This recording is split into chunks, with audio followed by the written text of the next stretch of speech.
Hey everyone, today we'll be installing Bazzite. Bazzite is an open source Linux distribution designed as a gaming focused alternative to Valve's SteamOS. It's built on Fedora's Atomic desktops to bring a seamless Linux gaming experience to desktop, laptops, handhelds like the Steam Deck, and home theater PCs. Unlike SteamOS, which is based on Arch Linux, Bazzite leverages Fedora, offering broader hardware support with built-in drivers, including proprietary NVIDIA drivers. It's pre-configured with Steam and Lutris for compatibility with games from Steam, Epic Games, GOG, and more. It uses Proton to run Windows games and supports native Linux and Vulkan-based titles. Bazzite is tailored for devices like the Steam Deck, Lenovo Legion Go, Asus ROG Ally, and others, featuring RGB controls, TDP adjustments, and gyro support. It also supports desktops, laptops, and HTPCs. The Atomic Update System, the RPM OS tree, provides stability and allows for rollbacks if updates fail. Bazzite emphasizes containerized apps like Flatpaks and DistroBox to avoid interfering with the whole system. It includes tools like Latency Flex, VK Basalt, Mango HUD, and OBS VK Capture, Waydroid for Android apps, MU-Deck for emulation, and Sunshine for game streaming. It supports KDE Plasma and GNOME desktop environments, while also offering a Steam gaming mode for a console-like experience. Designed to be user-friendly for gamers, Bazzite can offer better performance, battery life, and thermals compared to Windows in some cases. It's praised for stability and ease of use on handhelds and PCs. Let's go to Bazzite's website and download the version needed for our system.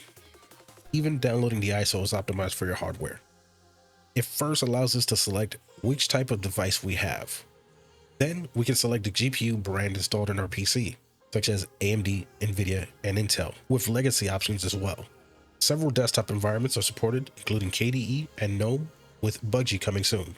Steam Gaming Mode is fully supported for AMD and is currently in beta for NVIDIA and Intel. They mentioned that multiple known issues still exist in these beta builds. Therefore, I recommend against using Steam Gaming Mode on NVIDIA and Intel systems for a better experience at this time. Once you obtain your ISO, transfer it to a USB stick. Use Rufus, Etcher, or any application you prefer to load the ISO onto a USB drive. Then enter your BIOS and select the ISO from the USB.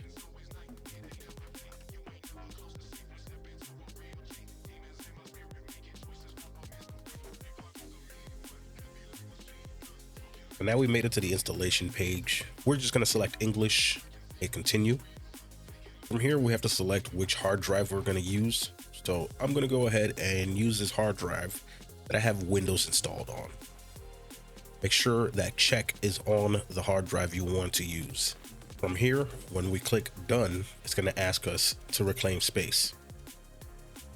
We'll click on reclaim space. From here, you can hit delete all and then reclaim space. This way, when we install it, it'll completely delete it. From here, we don't need to make a user. We could just use the default user, which is Bazzite. And anytime you need to use the password for this user, your password will be Bazzite. When Bazzite is done installing, it's going to ask you to reboot the system. Now, upon startup, if there are updates, it will download it and install it here.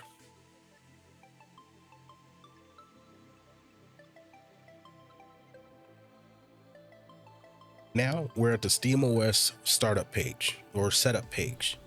Here we get to pick our language. So I'm gonna go ahead and pick English to start. We'll select our time zone.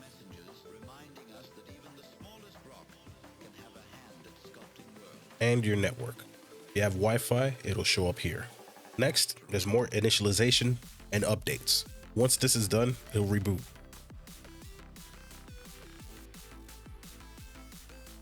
All right, so upon reboot, now we're finally greeted with our Steam login page.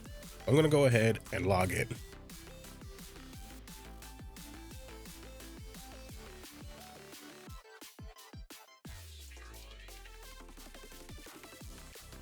Okay, so here we are at the Welcome to Steam Deck menu, and this is just going to give you some quick controls that you can use especially if you're using this on a handheld. It's going to give you the exact locations like if it were a Steam Deck.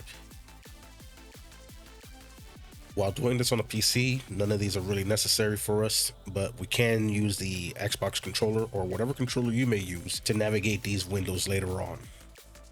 I'm going to go ahead and quickly download some games, and when I come back, I'll show you what the performance is like. So here we have Marvel Rivals. Everything's set to low FSR quality.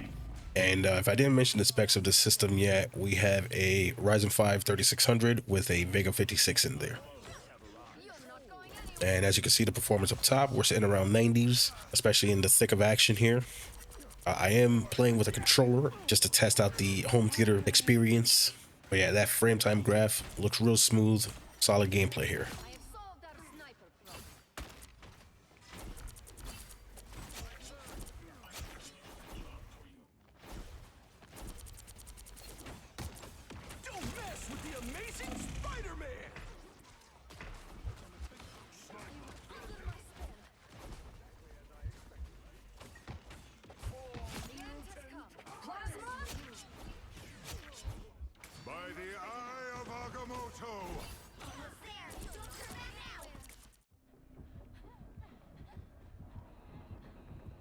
All right, so here we have Dead by Daylight, 1080p, all low, native res.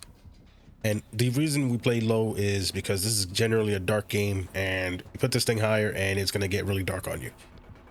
Most people who play DBD play on low anyway. This is why we're going with that setting. Although this can do 1080p high with that 120 FPS and the setup. Once again, frame time graph, smooth as butter. Our GPU is not even taxed to 100% here. Another great gaming experience. And one thing I do want to express is that the games I'm showing here are multiplayer games that are playable on Linux.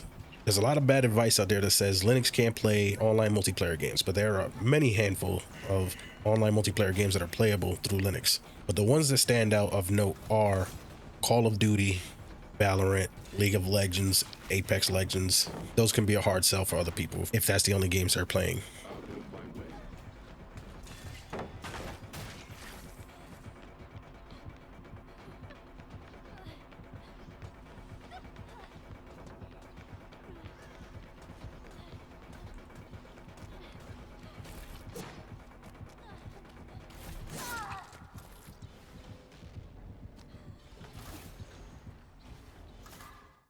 Here we have a newer game, Stellar Blade, and I'm going to hit Xbox button and A, and we're going to go over to the performance tab, and I want to show you that we're disabling the frame rate limit.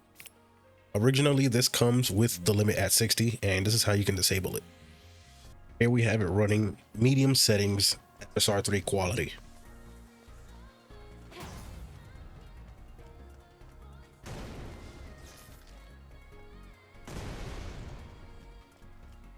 I'm going to speed this up so that we can get to some action.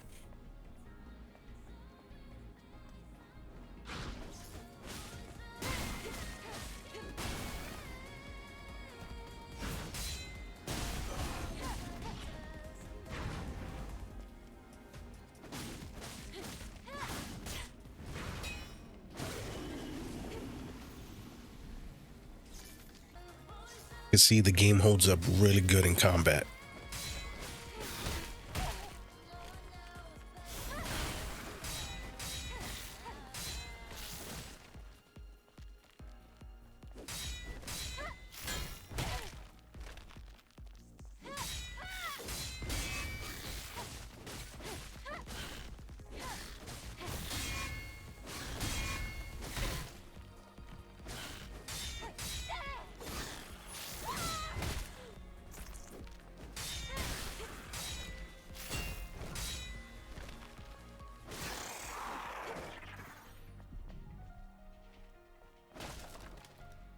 Now, Bazzite, just like SteamOS, has a desktop mode, and it is a full-fledged desktop mode here.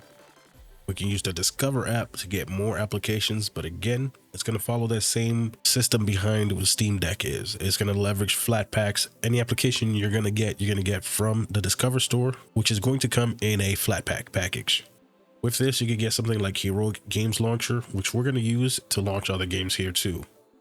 We can also see that Lutris was already pre-installed, and I'm going to go ahead and just show some more games. For more on adding games through Lutris, I have a dedicated video that I'm going to link in this video.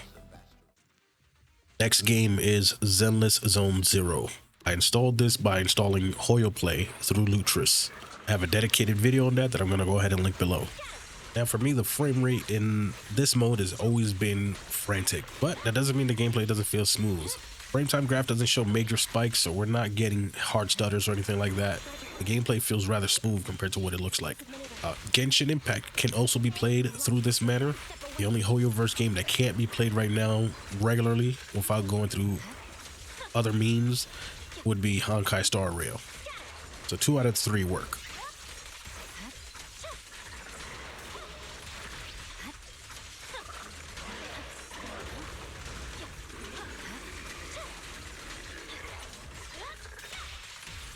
Target confirmed.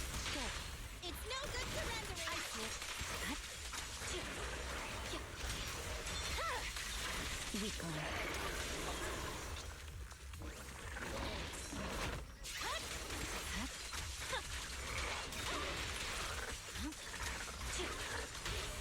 At your command.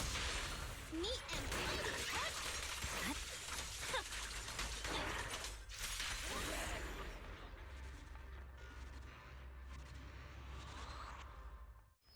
Next and final game was a game that was recently given away for free on the Epic Game Store, and this is Deathloop, playing 1080p, medium settings. If we play with high textures on this game, this thing actually exceeds the 8GB VRAM that I have on my GPU here, so that was an interesting thing that I found out. That also makes the game lag and stutter like crazy, so I had to keep it at medium.